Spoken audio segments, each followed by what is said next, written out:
이거 서운해해야 할까요? 선거철마다 나오던 이분을 앞으로는 선거 때 못 볼 것 같다는데요, 하재근 평론가님. 예, 바로 허경영 국가해명당 명예대표가 그동안 선거 때마다 뭔가 좀 황당해 보이는 공약으로 화제가 됐었는데 네.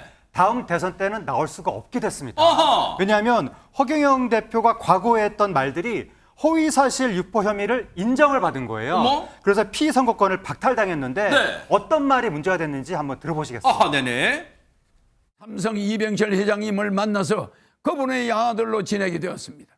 제가 이 회장님에게 반도체 사업을 건의하는 등 삼성을 키우는데 여러 가지로 조언을 많이 드렸습니다.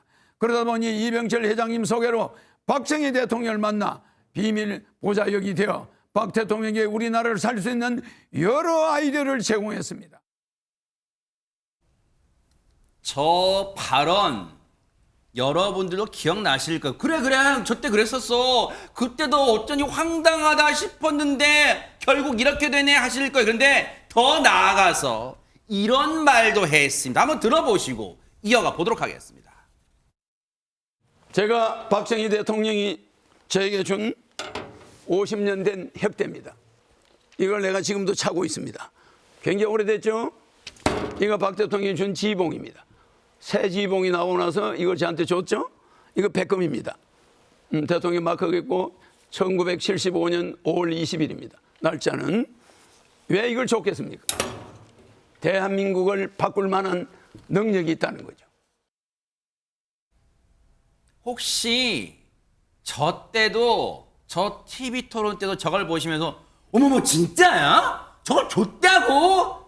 하신 분들은 거의 없으셨겠죠? 최진봉 교수님. 뭐 저는 그럴 가능성이 높다고 생각해요. 뭐 모르겠습니다. 허경영 씨가 그 가르치는 곳에 가서 그걸 강의를 들으시는 분들은 뭐 믿을지 모르겠지만 네. 일반적으로는 믿을 수가 없는 얘기죠. 그럼 일단 저 지휘봉하고 협대 진짜 어떻게 된 거예요? 모르겠어요. 근데 어떻게 저렇게 오래된 걸 가지고 오셨는지 모르겠는데 어디서 구하셨는지 모르겠고 법원의 판단에 따르면 아하. 사실이 아니라는 거 아닙니까? 아, 그래요? 네, 그러니까 지금 법원의 판단은 저게 허위 사실이라는 거잖아요. 사실이 아니라는 거니까 본인은 그렇게 주장하더라도 법원이 그렇게 볼 만한 증거가 없기 때문에 그런 판단을 내리지 않았겠습니까? 아하. 그런 차원이라고 하면 허경영 씨 입장에서는 어쨌든 본인이 박정희 전 대통령 뭐 이런 뭐 이병철 전 회장 이런 분들과 친분을 많이 있는 것처럼 얘기해서 국가 발전에 도움을 준 것처럼 얘기하고 싶은 그런 마음에서 하지 않았나 하는 생각이 들어요. 제 추측이고요.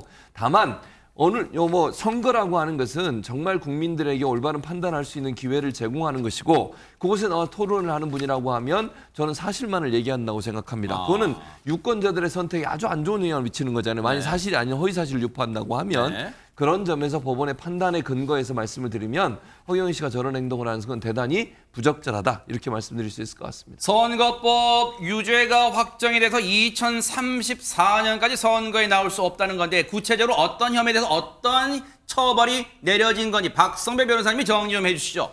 허경영 대표가 2년 전에 대선 후보 출마 당시에 방송 연설 등에서 자신을 삼성 창업주 고 이병철 전 명예회장의 양아들이라고 소개합니다. 뿐만 아니라 고 박정희 전 대통령의 비선 보좌진이었다고 주장하는데 이 발언으로 공직선거법상 허위사실 공표 혐의로 기소가 됩니다.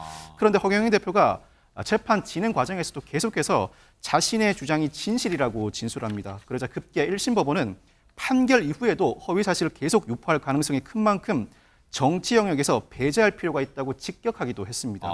결국 이 사건으로 대법원이 징역 2년에 집행유예 3년을 확정하게 되는데 이 선거범으로 집행유예를 확정받게 되면 10년간 피선거권이 없습니다. 즉 선거에 출마할 수 없게 되고 이에 따라 허경영 대표는 다음 대선은 물론 다다음 대선에도 나설 수가 없게 됐습니다. 그만큼 지금 얘기 들어보니까 허주현 변호사님 재판을 받는 과정에서도 허경영 씨의 어떤 그 태도도 불량하고 그만큼 죄질도 불량하다고 판단한 것 같아요. 그렇죠. 그런데 이게 처음이 아니었기 때문에 더 이 우리 사회에 던져주는 충격이라든가 이 재판부가 죄질이 불량하다고 본 이유가 또 있을 것 같습니다. 그래요? 똑같은 허위사실 유포를 해서 실형을 선고받고 구속이 됐다가 출소했던 전례가 있어요. 그래요? 17대 대선이었습니다. 지난 2007년이었는데 그때 당시에도 내가 삼성 이병철 회장의 양아들이다. 박정희 전 대통령 비선 보좌역이다. 그리고 심지어 대통령이 되면 박근혜 전 대통령이랑 결혼하기로 했다 이런 허위 사실을 유포를 했었어요. 그래서 1년 6개월 실형을 선고를 받았고 그때도 똑같이 10년 동안 피선거권이 박탈이 됐습니다. 그래서 18대 19대 대선에 못 나왔어요. 10년 동안 선거 못 나오다가 20대 대선에 나와서 또 똑같은 거짓말을 한 거예요. 그래서 이번에 이렇게 또다시 처벌을 받게 된 것으로 보입니다. 아, 근데요, 혹시 허준 변호사님, 갑자기 이제 이런 궁금증이 생겨요. 그러면 그동안에 나왔던 얘기 있잖아요. 뭐 허경영 씨의 그가 유명했던 말, 내 눈을 바라봐, 너는 행복해질 수 있고 뭐 그런 거 있잖아요. 거기다가 뭐 이상한 우유, 뭐 그 우유 마시면 뭐 불로장생한다 그런 우유도 있고 뭐 있잖아요. 공중부양 다리 이렇게 든 다음에 누가 봐도 그거는 다리에 힘 빠지면 내려올 텐데 그거를 들고 이렇게 막 하는 거, 막 그런 건 혹시 그런 건 처벌 안 되는 거예요? 그러니까 이제 이거 다 사람들이 쉽게 말하기로는 이거 다 사기 아니냐 이렇게 생각을 하실 수가 있을 것 같은데요. 근데 이게 단순히 이제 황당무계한 어떤 주장을 늘어놓는 것만 가지고는 사기죄로 처벌하기는 좀 쉽지가 않습니다. 특히 무속행위라든가 종교행위를 사기행위로 처벌을 하려면 지금 저기 공중부양하다고 저 자세 틀고 있는 거 저 아니지? 지금 네. 실제로 방송에 나와서 공중부양한다고 했다가 다른 사람이 더 오래 다리 들고 있어가지고 굉장히 부끄러웠던 그랬었죠, 맞아, 기억나요. 네, 그런 네. 적도 있었잖아요. 근데 이제 문제는 그걸 사기죄로 처벌하려면 속여서 재산상 이익을 편취하는 것까지 다 입증이 돼야 돼요. 그런데 종교행위나 무속행위가 사기행위로 처벌받은 전례를 살펴본다고 하면 이 종교행위를 행하는 사람 그 스스로도 이 효과를 믿지 않으면서 오로지 돈을 편취할 목적으로 종교행위를 속이는 수단으로 이용을 했다는 점이 다 입증이 돼야 되거든요. 실제로 휴거를 주장했던 한 종교단체 수장 같은 경우에는 휴거라고 주장하는 그 날짜 다음에 만기가 돌아오는 금융상품을 자기가 샀던 것이 입증이 돼가지고 사기죄로 처벌받은 사례가 그래요? 있어요. 그 정도 증거까지는 나와야 되는 상황인데 네. 뭐 허경영 대표를 그렇게까지 지금 처벌하기가 쉽지는 않은, 입증하기가 쉽지는 않은 상황이라는 생각이 들고 그리고 네. 이번에 문제가 됐던 말씀하신 그 불로요 같은 경우에도 네. 경찰이 입장을 밝히기로는 일단 종교단체라고 등록이 되어 있어서 종교행위이기 때문에 사기죄를 입증하기가 쉽지가 않고 그 체험 후기를 사람들이 이 스티커 팔았잖아요. 체험 후기를 가짜로 이 허경영 대표가 지시해서 올리고 그 스티커 수익이 오로지 수장한테 들어갔다는 것들이 다 입증이 돼야 되는데 허경영 대표는 스티커는 신도 중에 일부가 팔았다라고 주장하고 있고 자기가 우유의 유통이나 판매에 관여한 바가 없다라고 하고 있어서 네. 입증이 좀 어려웠다고 얘기했거든요. 입증 문제 때문에 쉽지가 않을 거란 생각이 듭니다.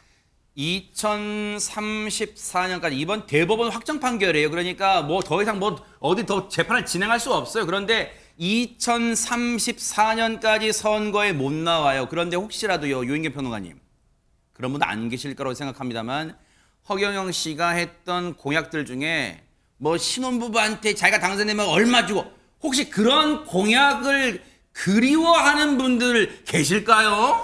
돈 있을 수도 있다고 봐요. 아하. 워낙 각박한 세상이고 정말 뭐 10만 원 하나라도 아쉬운 때 되면 이분이 되면 혹시 결혼하면 1억 준다 그랬고요. 아이 낳으면 출산 장려가 5천만 원 준다고 그랬고요. 그 비용이 다 비무장지대를 또 이렇게 개방해서 하면 된다고 했었는데 이제 문제는 이분이 직업이 뭐냐고 물어보신다면 대통령 출마자예요.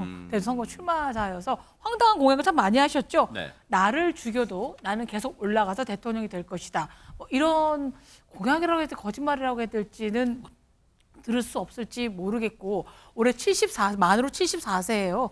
10년 뒤면 이제 84세가 되는 거죠. 그때까지 또 건강하실지 어쩔지 모르겠지만 그러나 이런 말은 좀 저는 거짓말이라기보다 좀 믿고 싶은 말이었습니다. 네. 복 주세요라고 기도할 시간에 어디 가서 휴지라도 주어라. 맞아요. 뭐 이런 말씀도 하셨고요. 우리나라에 돈이 없는 게 아니라 국가에 돈이 없는 게 아니라 도둑들이 너무 많다. 이런 걸 아마 다른 후보들도 많이 이제 인용해서 네. 또 하셨다고 하는데 여태껏 나오셨던 게 기적 같기는 합니다만 어쨌든 이제 나이도 의식을 하시고 거짓말이 아니라 진심을 좀 전달해 주시기 바랍니다. 징역 2년에 집행유예가 3년이니까 뭐 실형이 선고된 건 아니라서 어디 인신 구속이 되는 건 아닙니다만 이번 판결로요 자기 자신을 좀 돌아보는 시간을 좀 가지면 어떨까 하는 생각을 좀 해봅니다. 한번 지켜보도록 하겠습니다.